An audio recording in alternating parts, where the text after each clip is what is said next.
Hi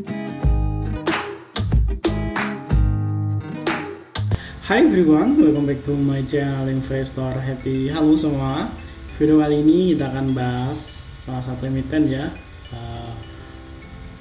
baja ya, atau sarana sentral baja tamah. Nah, sesuai requestan tadi kita akan bahas ya dari segi laporan keuangan, teknikal dan data-data lainnya. Tapi sebelum pembahasan, seperti biasa kita disclaimer dulu bahwa di sini hanya sebatas berbagi informasi, bukan ajakan untuk beli ataupun jual di emiten yang terkait di video ini.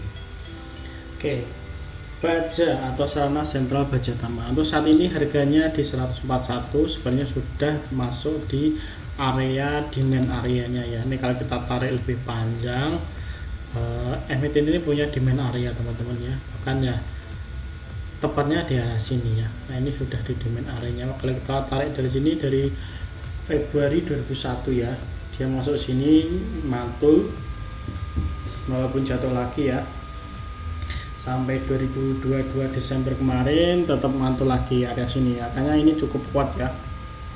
Kalau kita tarik ke belakang dari 2001 sampai saat ini ya, demand area ini belum kejebol. Nah, semoga nggak kejebol teman-teman ya. Nah, oke, kita akan bahas untuk data lainnya. Nah, sarana baja tamah ini perusahaan lingkupnya distribusi dan perdagangan tempat barang-barang dari baja. Nah, terus di dalam struktur industri baja secara global perusahaan merupakan salah satu pemain industri baja midstream ya, khususnya industri lapisan baja ya.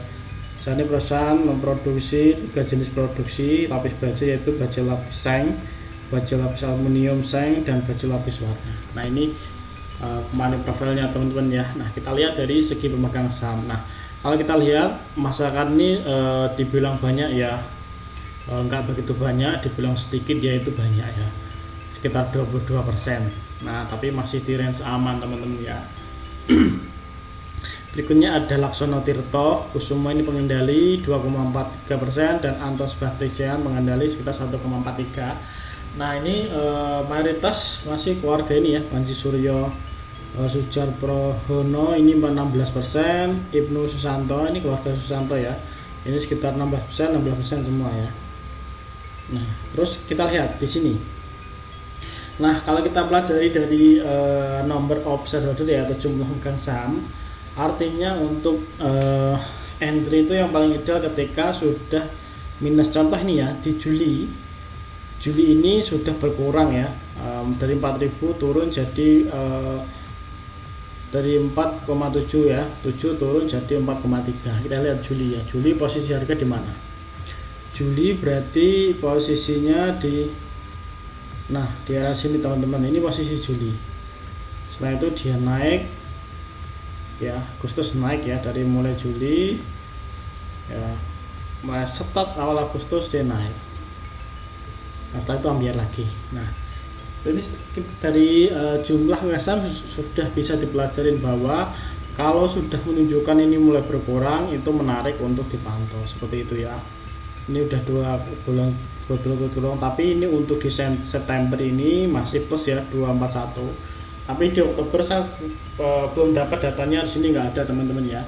Tapi kalau kita lihat rata-rata kalau barangnya ambiar ya, kalau turun ambiar ini ya dia akan ngikutin ya.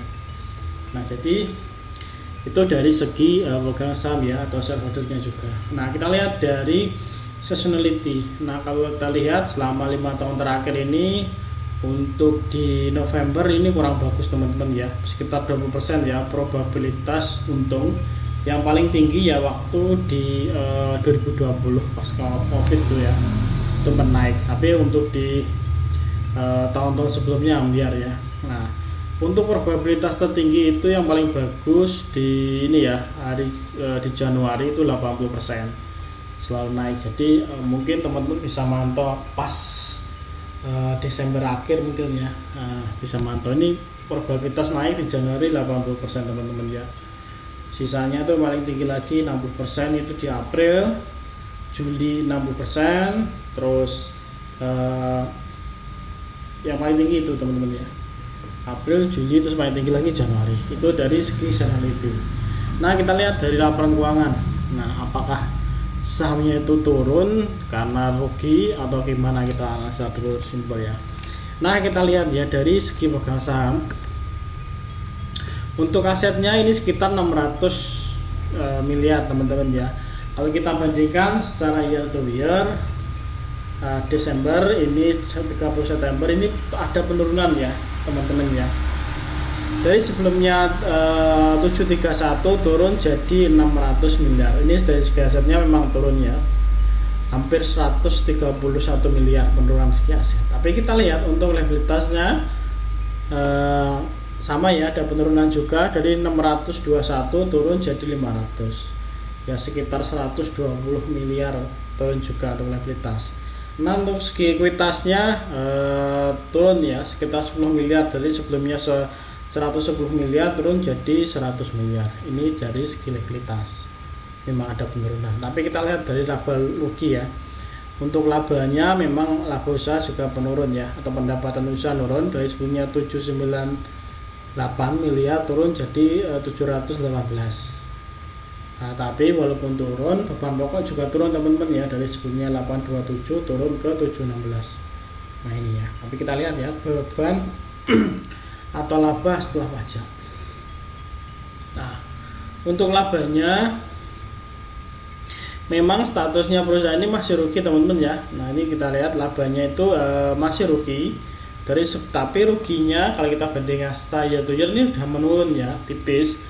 Dari sebelumnya min ya 62 miliar tinggal 12 miliar. Nanti kita lihat di kuartal keempat.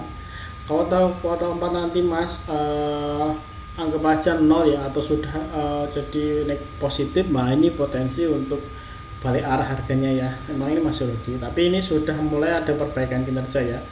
Dilihat dari segi pendapatan nih, dari sebelumnya rugi 62 miliar, sekarang sudah mulai berkurang ya, tinggal 12 miliar. Kita lihat nanti di kuartal keempat semoga sudah positif ya.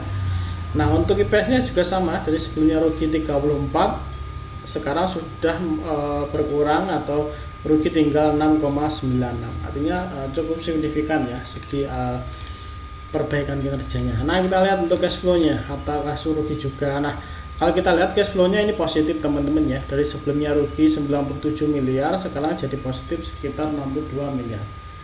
Nah, oke, kurang lebih seperti itu ya untuk laporan keuangan. Nah, untuk segi aset memang turun, tapi nggak signifikan, sekitar 10 miliaran ya. Kalau kita bandingkan ekuitasnya juga turun ya, sekitar itu, sekitar 10 miliaran ke penurunan. Tapi untuk segi pendapatan sudah ada perbaikan kinerja karena kerugiannya mulai mengecil. Nanti kita lihat ya di kuartal keempat apakah sudah positif. Kalau positif ya potensi untuk berbalik arah harganya. Nah, kita lihat terus kita bahas dari segi teknikal. Nah, untuk teknikal posisi yang paling ideal di mana? Nah, kalau menurut saya teman-teman ya, ini menurut saya, ini yang saya kotakin warna biru ini yaitu posisi demand area-nya. Nah, adanya demand situ. Nah, mungkin tepatnya di area 100 ya, 110 sampai range di anggap aja di 142 atau 45, anggap aja di range itu untuk demand area. Kalau mau paling bawah ya dibeli area sini di 115-an teman-teman ya kalau mau beli. Terus strateginya gimana ya? Strateginya kalau sudah naik ya jual aja. Nah, ini memang historikalnya ada pernah naik tinggi ya sini ya. Nah, tapi untuk lihat pasar kondisi saat ini yang penting kita cuan dulu teman-teman, dan tilah cuan dan aman, pikiran tenang juga dan nyaman.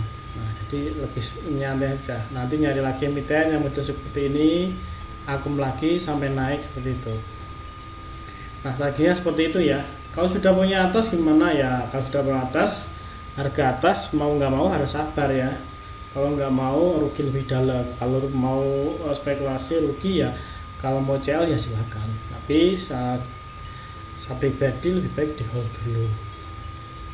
Nah, oke, strateginya kayak itu ya, beli di area demand, sudah naik ya jual, atau mohon hold ya terserah teman-teman ya. Tapi dari laporan keuangan seperti itu, memang perusahaan ini masih rugi. Tapi kalau kita lihat, kita bandingkan secara per kuartal itu ada kenaikan atau perbaikan kinerja.